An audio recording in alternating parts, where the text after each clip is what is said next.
मित्रांनो, तुमच्या खिशातला मोबाईल आणि अंगावरचे दागिने येतात कुठून? पृथ्वीच्या पोटातून की जादूने? नमस्कार, मी आहे तुमची मराठी लेक्चरवाली.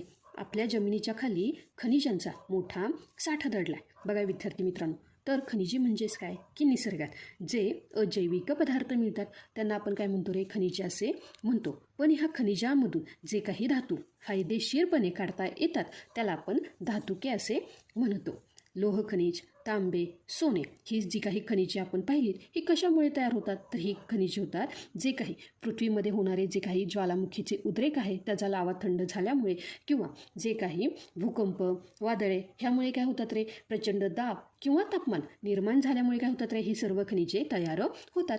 बॉक्साईटपासून ॲल्युमिनियम मिळतं, तर मॅग्नेटाईटपासून लोखंड.